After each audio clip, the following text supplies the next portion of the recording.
let's give ourselves a minute to settle down.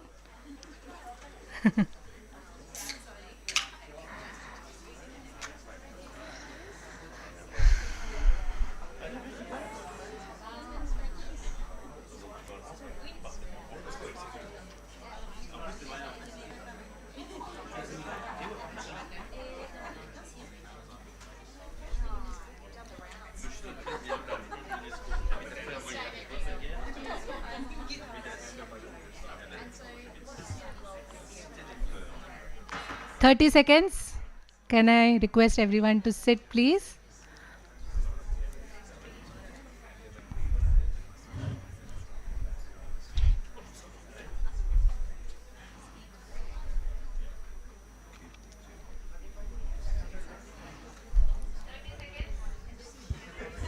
Who recorded my audio?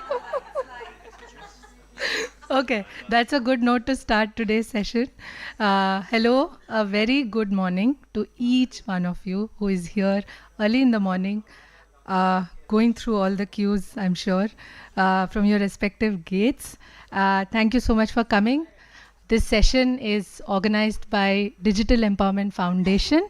It's a Delhi-based non-profit civil society organization in partnership with Globethics, our dear partners from Geneva, and AI Safety Connect, our dear partners from Paris, and global, yes. So from the global governance networks, and we have UNESCO's Women for Ethical AI South Asia chapter as our inclusion and equity partner.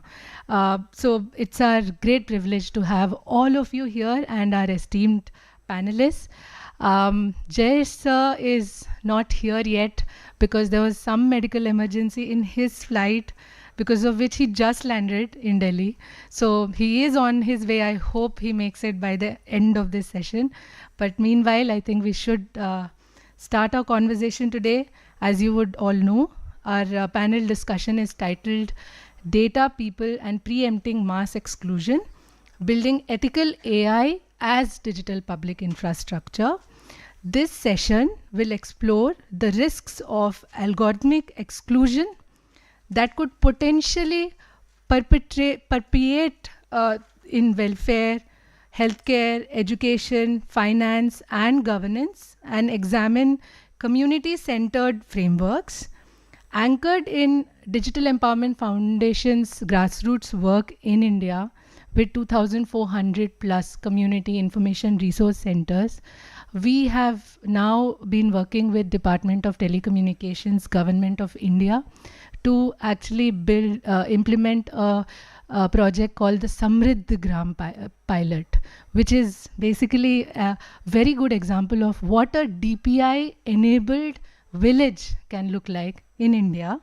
So our conversation today, it's going to be very multi-stakeholder because we have our panelists from different sectors. So everyone will come in with their insights of how they approach the question of DPI, right? And then can we arrive at a definition or a framework for a people-centric DPI? So that's the objective of today's session. And I am very honored to introduce our panelists. Osama Manzar, he's our founder and director of Digital Empowerment Foundation. Nicholas, he's the co-founder of AI Safety Connect. Paula, AI Ethics Manager at Globethics. Dr. Bhavani Rao, Professor at Amrita University, also co-chair of UNESCO's Women for Ethical AI South Asia chapter. And Ram Papatla, Managing Director, Asia Pacific Region Trust and Safety, Google India.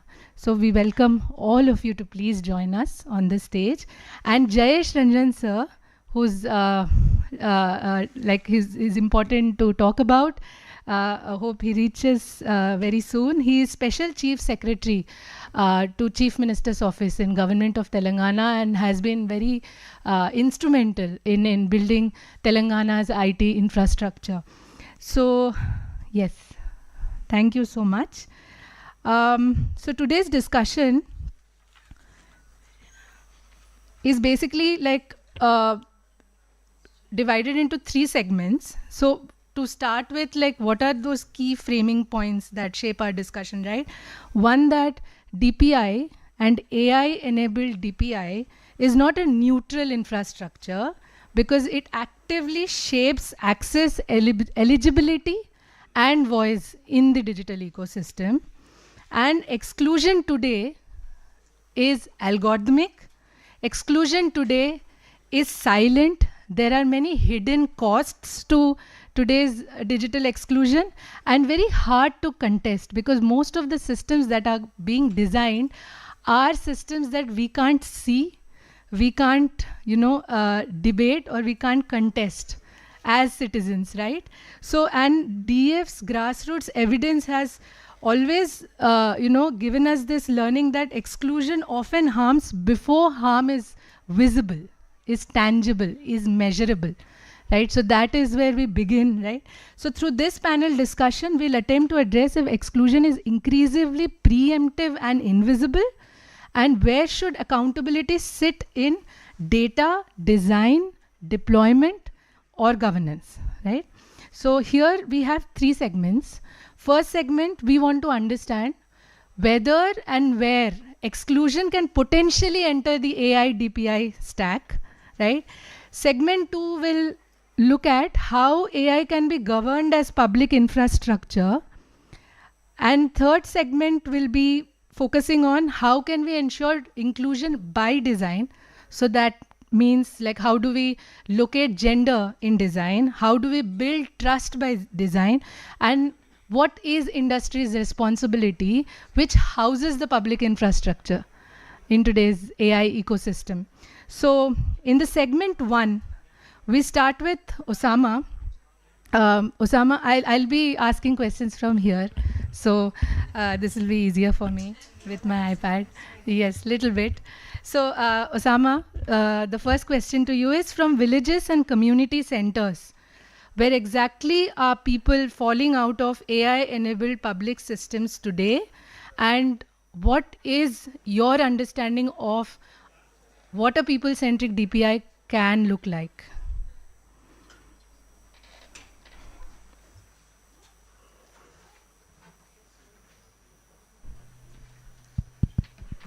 Arpita is having some grudge with me, I guess. I always speak at the end because I make my notes during the session. So, but anyway, so I would like to just simply, do I have 4 minutes? 4 minutes. 4 minutes, okay. So, I want to take all of you to, away from the hype. AI and AI can change the world, or digital can change the world and all that, because I have seen all this in the last 30 years, how .com came and went, and how mobile came and created hype and didn't really put up to, the expectation of the people. It's very simple. The masses live in faraway places. Simple. The people who want to serve, whether Google wants to serve, technology wants to serve, anybody wants to serve, they all live far away. Means they are not equipped with any kind of big infrastructure. Neither it's road nor water or anything, right? Now digital is saying that I want to become your infrastructure. Digital is saying I want to become your infrastructure so that everybody can reach you. You means the mass who live away. Who is saying this? The corporates are saying this. The government is saying this, right? So number 1 is that, what is this digital? That means you have to be replaceable by road, off the road, water, electricity, housing, and everything. And all this has to become data. And all this has to become a serving infrastructure. That means the technology or the data or the pipeline or the bandwidth has to be available to the people, so that your data and service can go.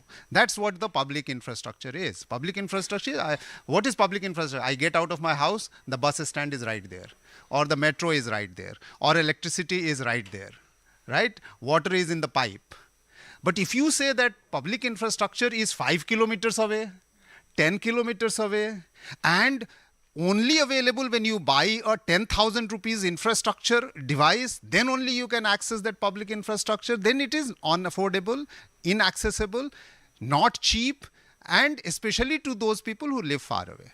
So what I feel is that we have reached to a point where that information, which is the most powerful thing, that what is information? That means if I am a ration seeker, my authentication of my biometric should be easy, even if it is required.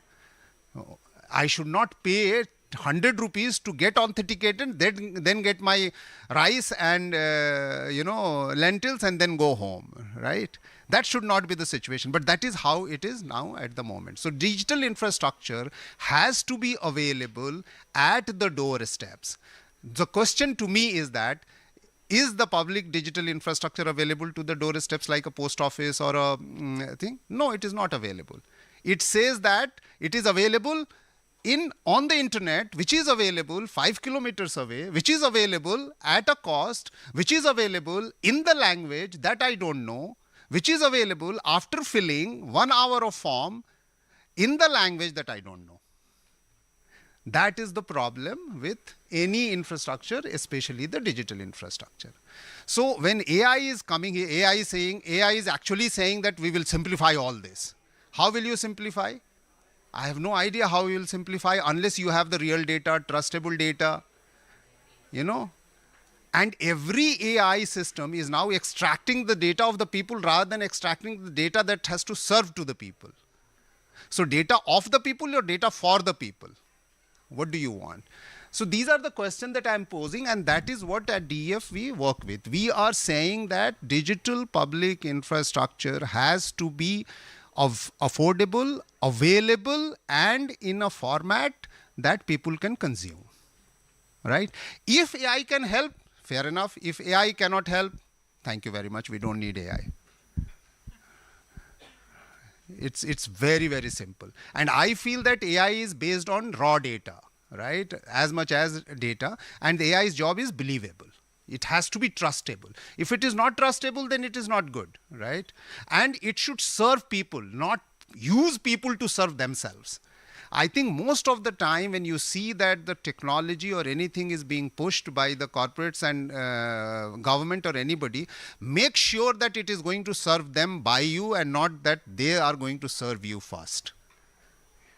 And that's where I think people like Nico and other people are talking about safety, ethics, and all that is very, very important. And therefore, we need to discuss how we build the digital infrastructure with the help of AI, must know that it should be available at the doorstep of the people, especially in a country like India, who are unconnected, where 65% people who are not meaningfully connected should be at the subject of it.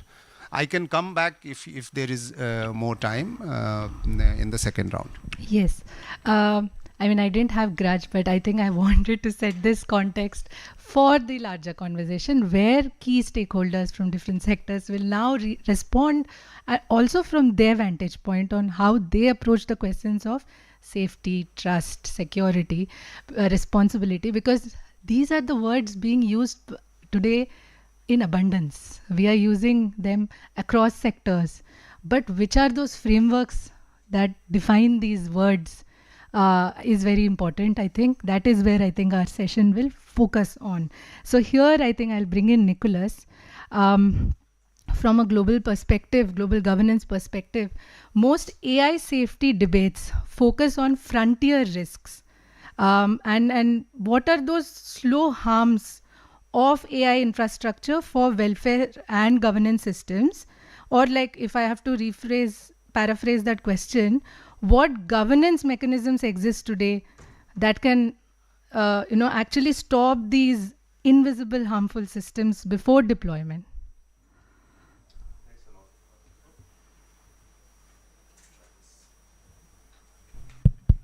There you go. Good morning, everyone. Thank you, Arpita. It's always a pleasure to be back in Delhi. Some of you may not know that I started my journey in digital governance from Delhi in 2009.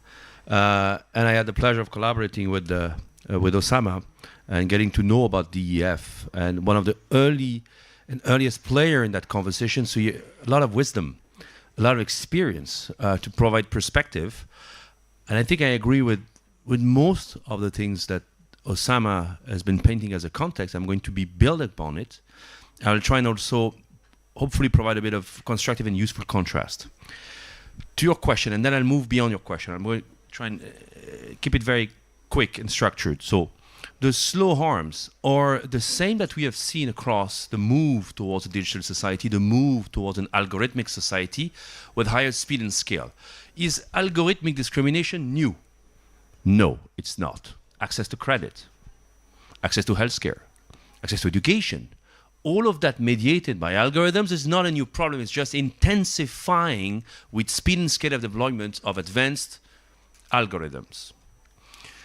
So the questions of who gets access and not access, under which conditions, which accountability, which redress mechanisms is gaining in intensity, but it's not new. What I think is new is the move, massive move, of the algorithmic society that we are building from a socio-technical black box, meaning it's a black box for people on the fringes, people at the base of the so-called power pyramid. But those at the top of the so-called power pyramid used to understand it well. Rule-based algorithms. We are now moving in a society of machine learning black box where the depths of the neural networks with trillions of parameters, this upscaling of compute and data into a token society with deep black boxes has rendered these boxes black for even those who designed those. Neither Yoshua Bengio, nor Geoffrey Hinton, nor Yann LeCun, the three awardees from Alan Turing Award for advancing deep neural nets into a society, can tell you today that they understand how the system operates. So we are building a civilization on top of black boxes, which are gaining in power and strength and influence in capital in a way that those who design them do not understand well. And those who are engineering those systems into solutions are claiming, not me, they are claiming that they're advancing towards super intelligent systems. And so my main fear in terms of the slow harm moving into fast harm is that they may not want AI, Osama, those at the fringes, because AI does not serve them. But we're unfortunately going to reach a point where whether you like it or not, AI will have you. And there won't be much of an alternative. And because of machine learning, either either you're at the table or you're on the menu. And the alternative is going to be, oh, I don't want to be on the menu. Yeah, okay, but then you're moving deeper on the fringes of society. I remember, I don't know what's the case in India, but when the smartphone became popular, meaning affordable, accessible, used and popular in my country, there was this debate of, oh, if you don't need a phone, you can choose not to have a phone. Yes, there's freedom. Where is that freedom?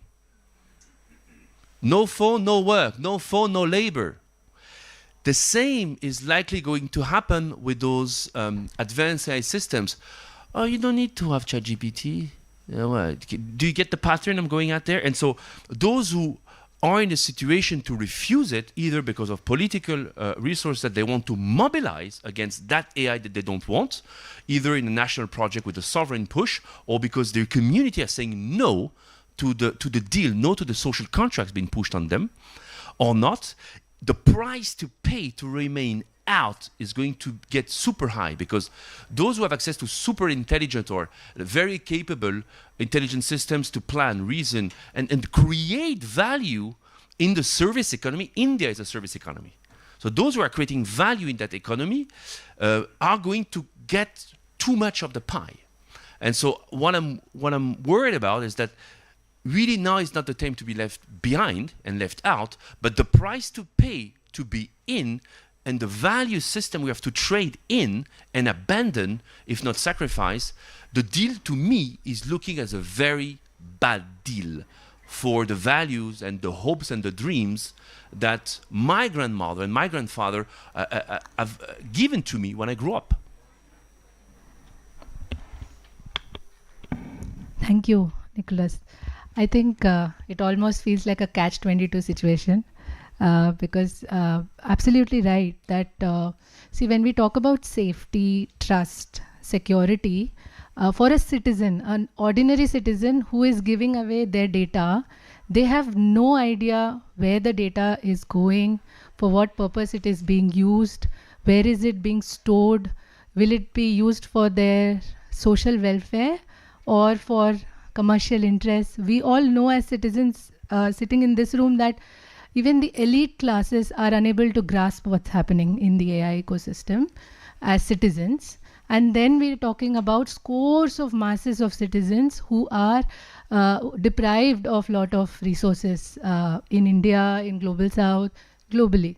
So it is a catch-22 situation, because for AI to thrive, we need algorithms. For algorithms to thrive, we need data sets, and data sets from communities. So the question is, how do we ensure a safe AI, a secure, trustable AI, where communities are able to share their data, not give their data.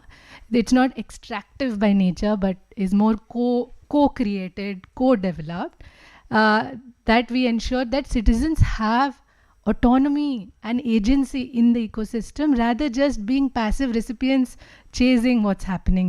This otherwise feels like a forced digital transition that we are going through. And here I think I will bring Paula on the question of ethical AI.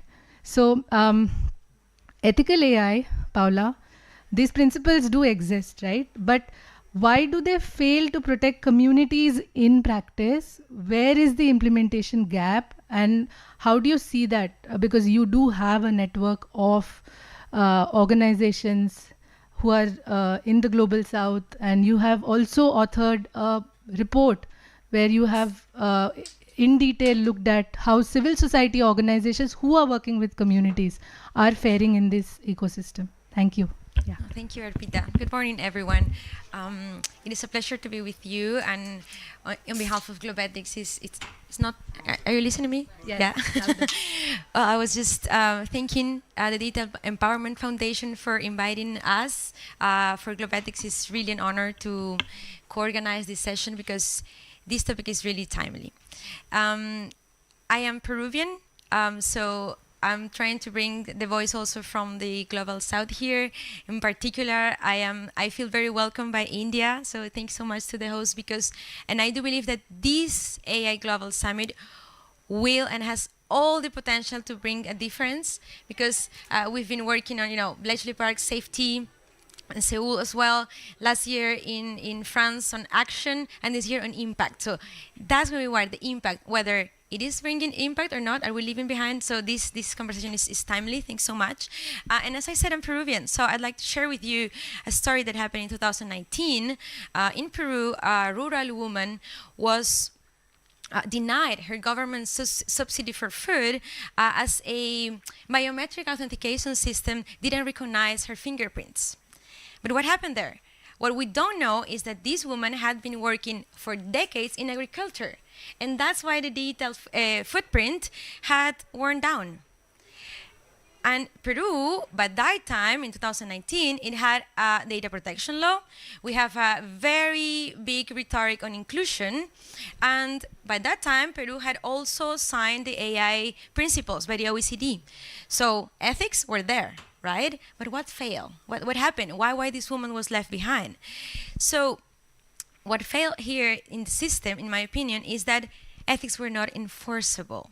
What's happening there? And for the past decade, we've seen huge number of frameworks, and I myself work helping with implementation of the UNESCO recommendation on the ethics of AI. But then, where's the gap, Arpita, with the implementation gap, as you said? And first of all, we need to recognize that all of these charters on ethics, the ROMCO, even big technology companies have published charters on ethics, right? But all these are non-binding. They're no mandatory. So what happens when this is not complied? In fact, nothing, unfortunately.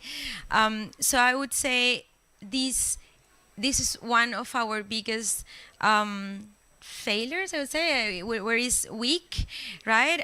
Let's take the case of the Dutch childcare benefits scandal. Maybe you've heard about it. Some years ago, the Dutch authority used a algorithm to identify or flag fraud risk to give some subsidies.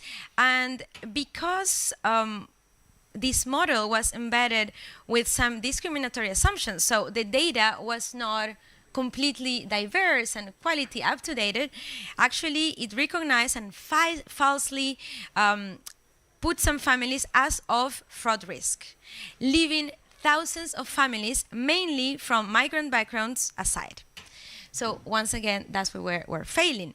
And in DPI context, this gap becomes bigger, because when there is one ethical failure, this becomes systemic. So DPI, for me, it's a wonderful opportunity to really start bringing people that were usually left behind.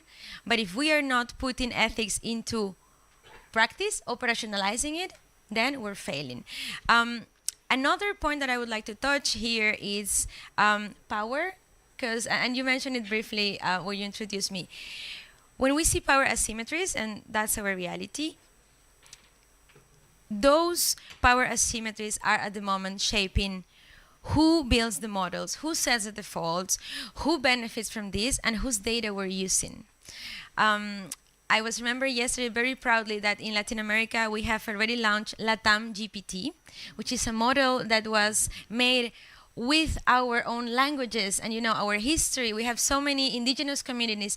This is a model that is still, let's say, progressing because it has a lot to improve, but it's at least one big step to bring our own culture and heritage into the digital world. Because what Nicolas was saying is true. Like, we really need to come to this digital era with our values and with who we are, right?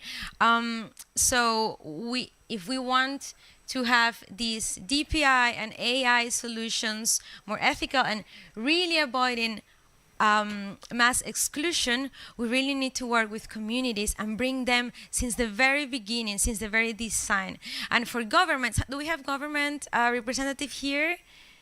Can you raise your hand? Wonderful, yes. So this is a call for you. So this building is indeed, and this is a call for them to do participatory processes, right? Let's work with citizens and communities since the beginning. And now that you mentioned it, Arpita, this is the publication that I did. It's called Pathways to Inclusion, Advancing the Role in Civil Society in AI Governance. Thank you, Nicolas. And in this document, I discussed with civil society from all over the world. Thank you, Nicolas. That's fine, we can just put it here. What's happening with civil society from the global majority? How are they participating in AI governance? And in particular, there are three main barriers that are preventing civil society for meaningful and impactful participation. What are those? First, unfortunately, we go on resources, funding. We need more funding for civil society and academics to do more research to bring voices from the global south. Second, and this is interesting, even though there are networks working on, there is a lack of, coordination and coherence, because sometimes there are only a few that are invited to some big meetings. So how do we do to bring all the voices, right? So we need to start working on more cohesive and cooperation within us. And the third one is knowledge, technical knowledge on artificial intelligence. And well, as Nicolas said, even the fathers of AI are still understanding how these black boxes work. Imagine civil society organizations, right? But we are the ones that bring the voices of the one most impacted by artificial intelligence. So we need to have that voices in the table. Thank you so much, Arpita, and I hope this is just some food for thought, not for you to be negative and leave this room in a negative way, but we really cannot afford not to be optimistic. So let's think that, yes, technology is here to help, to improve our societies, but if we want to bridge the gap, we really need to start participating. Every organization that you are, civil society, private sector, academia, we have a role to play here, and it's just a matter of let's start talking to each other, and I think this meeting is a good starting point. Thank you. Thank you, Paula. That was very energizing talk.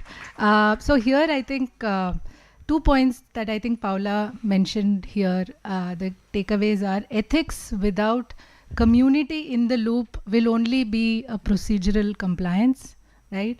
And safety without public accountability can become a technocratic control.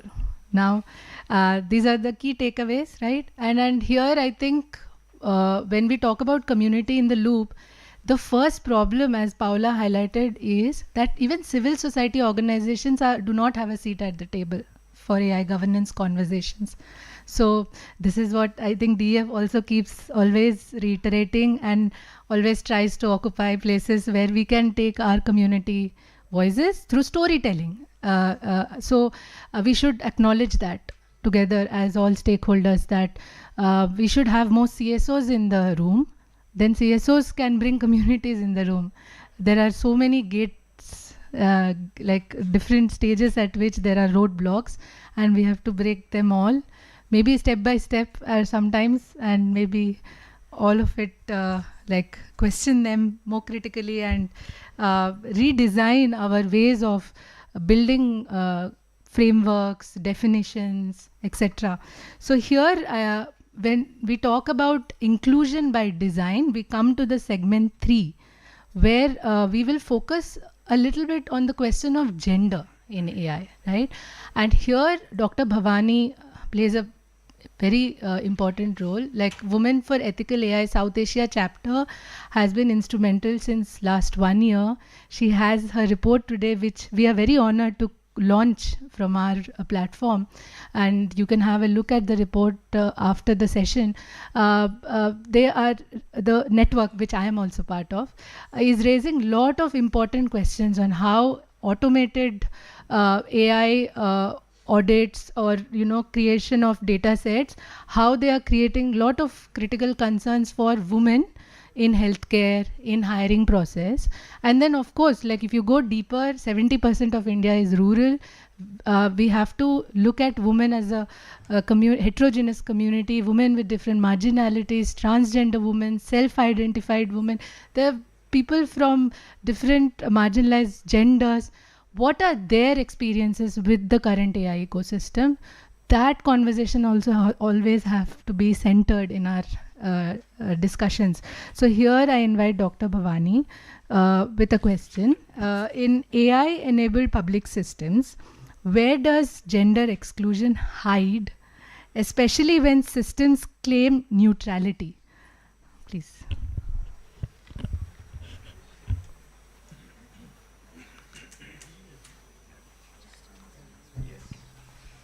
Good morning, everyone, and thank you for being here for this discussion.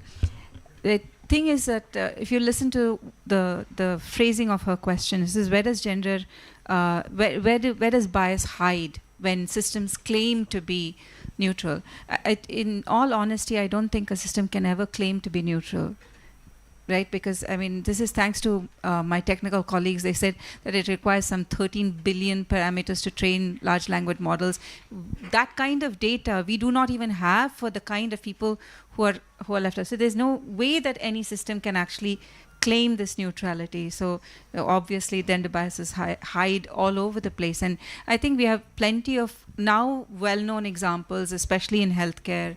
Like she was saying this, medical systems, they do use male data to create for their pharmaceutical needs, and this is all established, and this is still in countries where the data sets have actually been used to train the algorithms, let alone countries like us where we haven't used, and therefore it's not possible that it is not neutral. So it is definitely biased, and these biases are there, but also human beings are biased. So I'm just going a little bit off topic over here, but I just can't help it. I tend to sometimes give the opposite argument just because it is there in front of me. We've come through civilization. I mean, we've just been through colonialism. We've been through feudalism. We've been facing biases all our life, all the time. The bank manager who's sitting over there is more likely not to give you a loan because you're a woman than an AI algorithm over there, right or wrong? Right? You can't say technology has failed its promise. It has done its bit. And technology at the end of the day is only an amplifier. It is going to amplify a good story or a bad story. Technology in itself is biased because of the biases we bring to it. This is what I feel. And therefore the question of context, the question of values becomes like super critical. And I don't think as human beings we are going to shape up in such a dramatic way that suddenly we're all realized beings and we're going to throw biases out of the window and we're going to have this purely egalitarian community. I mean, I don't think that is going to happen in my lifetime. If it happens, well and good. But yeah, one of us has to be Mahavatari Vishnu for that to happen, if you ask me. That's a joke that not everyone will understand, but forgive me for that. Yeah, but I think a lot of the topics that were put out by the different speakers, whether it's in terms of who owns the data is owned or the data is shared, who co-creates the services that AI provides, the possibility to also manipulate or use the AI as not to be its master, but it should be able to serve you. These are all very important concepts. I think all the critical concepts have been brought up by the speakers already, and I think these are the most important ways to address the biases that would come out, that we can actually have an eye about it. But in terms of the masses, if you ask the masses, because I know you work with the masses and I work with the masses, they're mostly not even aware of it. Their lives have been completely based on biases of others. They may not even recognize a bias and they won't even know how the bias affects them. It's those of us who have seen those patterns and are concerned about the patterns that are making that much of a noise about it. And I think God, I think I've gone a little bit off topic. But I think the most important things is that when you're talking about these large systems, it is important to have data sovereignty. And I think Dr. Krishnashree she's right here. She is talking on the 20th, and she's publishing a white paper, especially on the South Asian context on data sovereignty. This becomes very critical for us because our context is so different. Our ethics and the way what is important to us is different. Also, the way we say, how do we define poverty? How do we define a lot of these things that are intangible, that do not have definite and finite values? These are all critical considerations that are very contextual to us, and therefore data sovereignty is a very important conversation when we talk about designing systems that are somewhat neutral.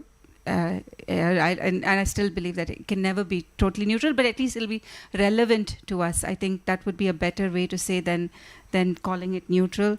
The other thing that I would say is that there is so much of the population that we work with that is in the informal sector, and data never ever gets reflected into our system. So how are we ever going to consider neutrality and biases and those conversations when we don't even know, and that part of the population is actually invisible? So I think I'm leaving with more questions than answers over here.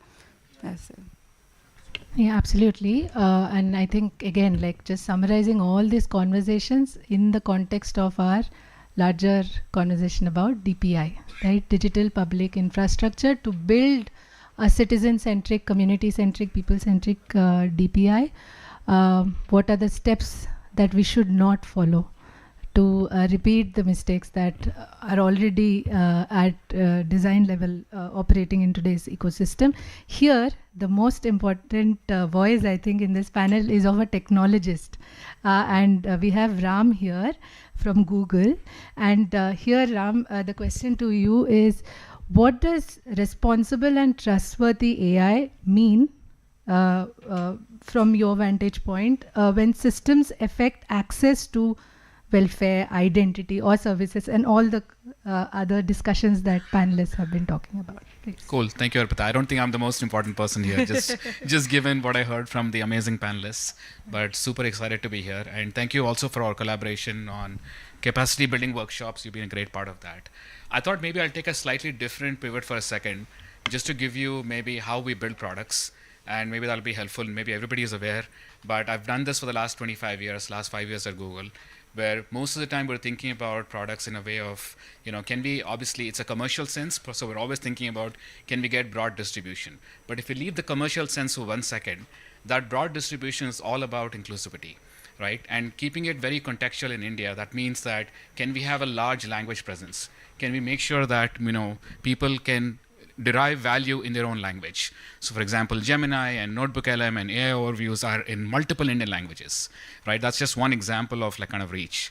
The second would be an example of, how do we make sure that beyond our AI principles that we have in testing and making sure the algorithmic, transparency is there, how do we make sure that the civil societies can actually give us that stamp of approval, right? So one simple example is we partner with Center for Responsible AI with IIT Madras, where they give us that kind of feedback to say that here are the feedback loops you should consider as you're building for sort of Hindi language, right? So again, we need this input.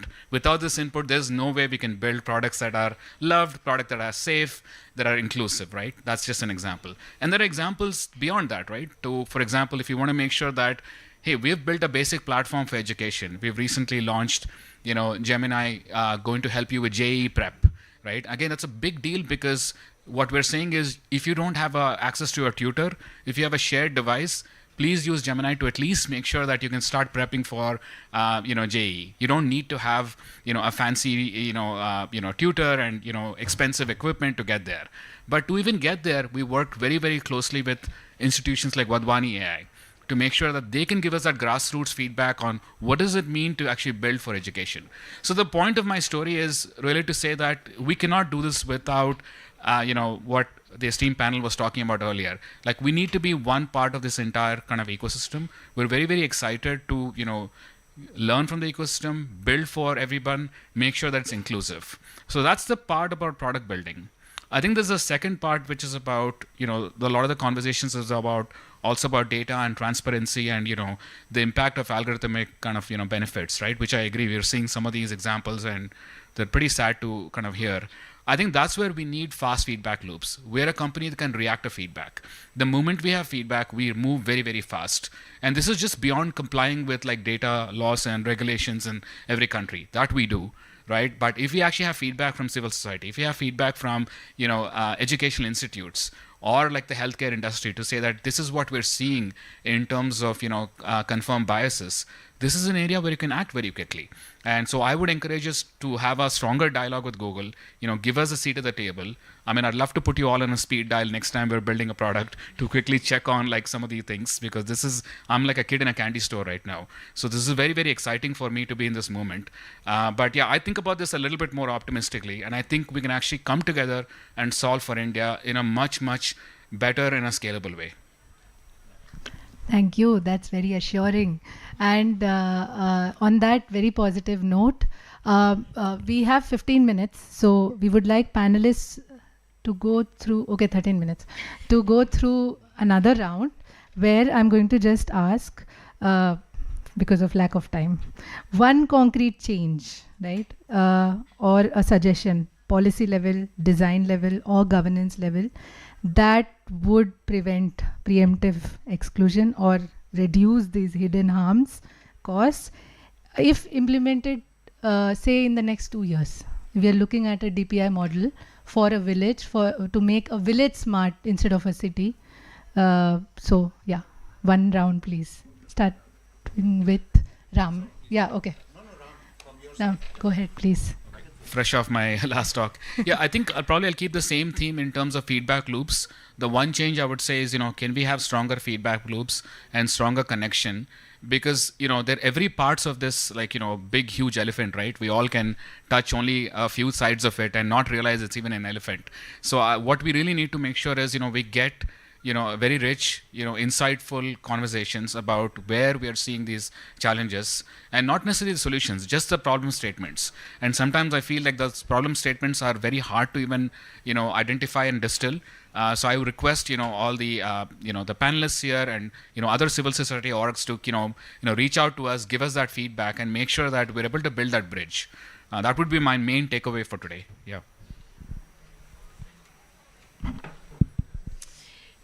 It's hard to give only one, but let me say for governments, let's start having multi-stakeholder tables so we can set what is our minimum acceptable risk, right? Because as Dr. Bhavani Rao said, there are not going to be systems that are absolutely neutral, but we as a country, as a society, we're entitled to say, okay, this is what we accept or not, right? What's the minimum risk or a minimum assessment that you as a company, before launching your system, you need to do?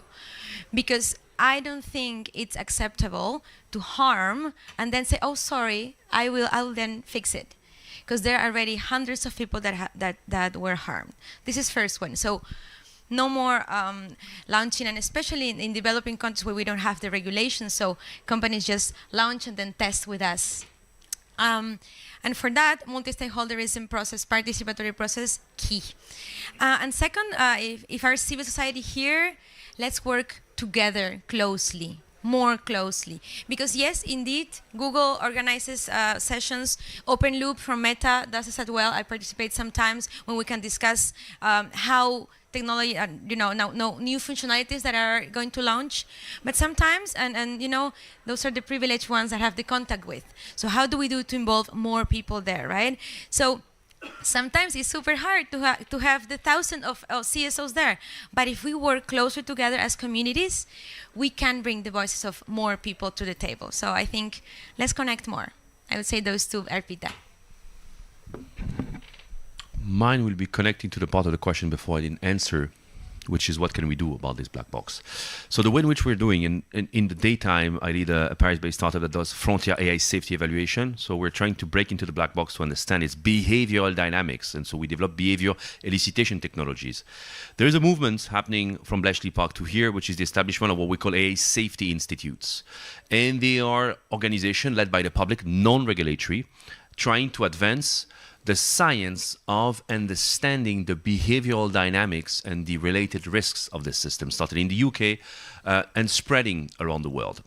Obviously, India is into that conversation, and METI is into that conversation. My wish 1 year from now is that what is right now a very fledgling endeavor at the India AI Safety Institute becomes something much stronger and indeed multi-stakeholder and indeed baked into the power dynamics and the economics of building products, because indeed you're hearing it, the industry is willing to engage, and I think is willing to engage from a position of honesty into understanding the risk and say, okay, now they're feeling the competitive pressure. Okay, and that's why we need regulation, in my opinion. But India is a specific case. I'm happy with the HDI that has come out last week. We can discuss, but that's why I won't put it my urgency is capacity building on AI Safety Institute to bring Science Serai, what they're doing in IIT Chennai is amazing. We need academia to come to the rescue of governments to establish a pathway, a strength in the science of evaluation, testing, evaluation, verification, validation of these deep black boxes, of the machine learning algorithms, be it large language models, be it vision models. And we need to move what I need you to understand is very important. The evaluation of AI is still today, despite OpenAI clocking 50 billion US dollars in revenue and Anthropic AI clocking 15 billion revenue, like as we speak, is still an unsolved scientific challenge. Unsolved. And so without that, it's going to be difficult to ensure that the values, that this bias mitigation or bias redressal or bias directioning that we want per society is going to happen, because we simply don't understand. And so building a local base of AI Safety Institute, networking it with the Global South, not in a way which is anti-North, but baked into a global endeavor that UNESCO has been mediating, is to me the urgency of the day. And I'm not seeing today the capacity that I wish is available, because we're talking immense scientific challenge unsolved.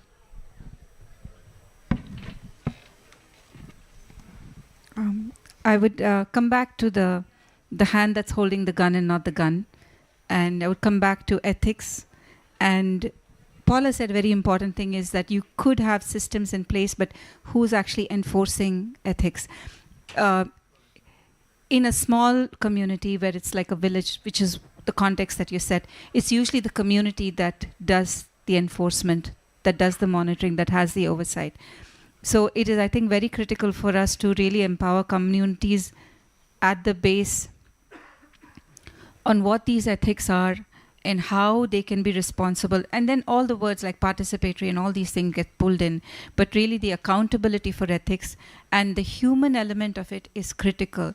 If we do not know what values are, how are we going to know? Are we going to say that once we train AI and we have oversight over AI and then AI will do the perfect thing? No, but we still need humans to know what it is. So at first we have to, and it's always going to come back to this. Ultimately, humans have to become ethical people. And this is where I would still, it is the source. And that's where I would put my focus on. And the other focus is that I would say that industries have to stop being extractive. No matter how inclusive industry says that they are, how much of inclusion that they, at the end of the day, if their agenda is extractive, it's not going to save the story. And I think also large institutions are still made of human beings. So value-based, ethics-based human orientation is probably the root solution that I would recommend.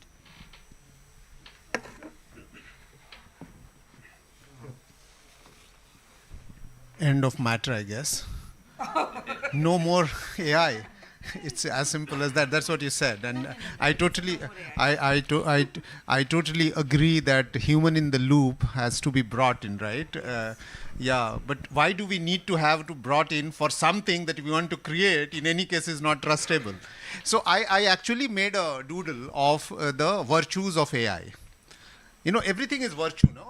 Human being, you know, everybody will say that, okay, this guy is, you know, good or, you know, ethical and all that. And virtues are, you also use the word bias so many times. So many people will. So bias, inequality, data mining, algorithmic manipulation, prejudice, exclusion, hallucination, environmental degradation, discrimination, fabrication, profiling are the virtues of AI. But everybody thinks that AI can change the world. AI, यहाँ भीड़ भी इतनी ज़्यादा इसीलिए है. You know, everybody thinking that AI can really can make a difference. And why not is because everybody's human intelligence is saying AI is more intelligent than me. And we want it to become a digital public infrastructure. So imagine we ourselves are creating a system which we are going to say is full of bias, discrimination, exclusion and everything, and better be an infrastructure for the future. And who is pushing it? If you see who is pushing it, it's not God, right? Humans are being pushed by God or a creator, but this AI is being pushed by what she said is mostly now the corporates and the government. Mostly, if you see. And corporate means profit making. That means your motive is to make profit. Out of whose data? Your data and my data. It's very simple. So I just want to get to the root of the thing is that this requires 1 million ethics for developing 1 microsecond of, you know, AI or something. So much ethics is required, so much if you want efficiency, if you want everything. And if you want them to become a infrastructure, then it is really God saves us what will happen. So basically we are creating something that will keep on fighting in the future. You know, that's the root of the discussion. But just get into the, you know, I just want to put 1 minute into saying that let's come to the real brick and mortar day-to-day issue which we are talking. This is a technology which is claiming that it wants to solve a human problem or a human efficiency problem or something like that, right? And more often than not, Ram talked about feedback.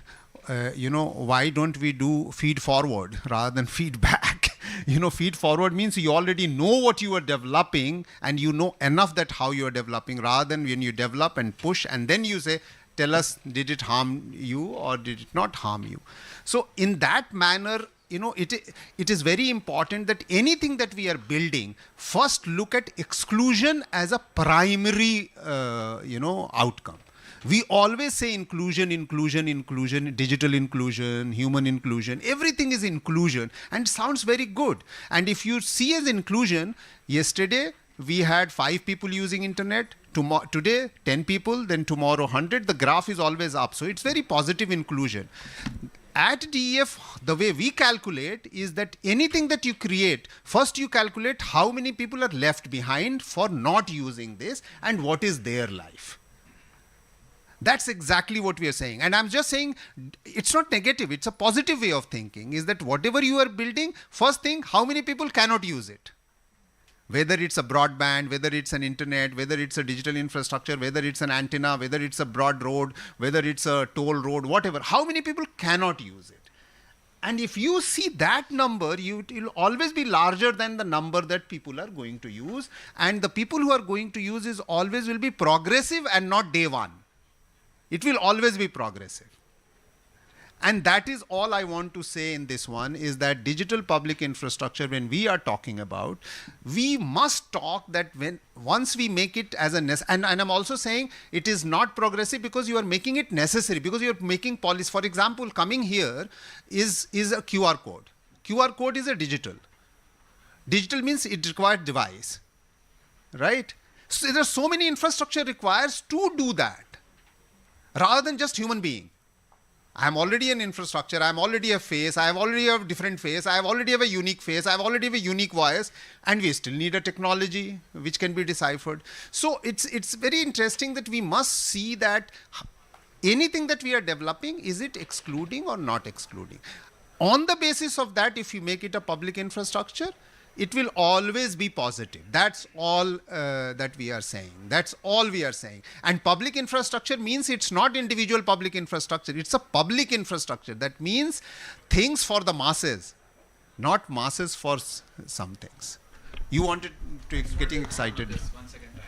Just one thing. Please go ahead. We are out of time.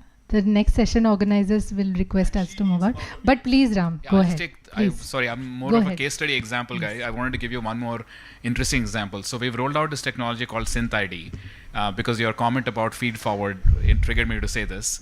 SynthID is a watermarking technology to figure out whether it's AI slop or not.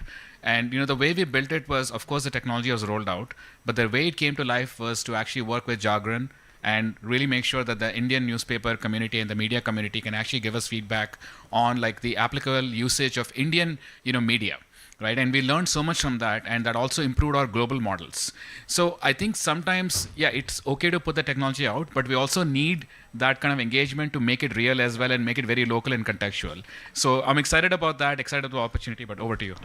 Thank you so much. We have the launch. Please, can you please hold the reports, panelists, and take a picture? And we have mementos for the panelists. And thank you so much, audience, for patiently sitting through the entire session. Thank you. Yes.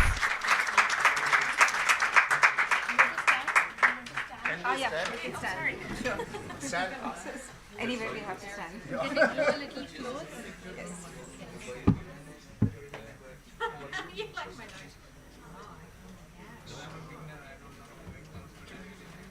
Thank you. But can you wait? I'll give the mementos.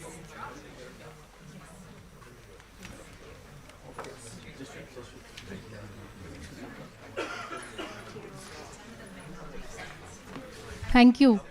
Over to next session organizers. Just a picture with the moment.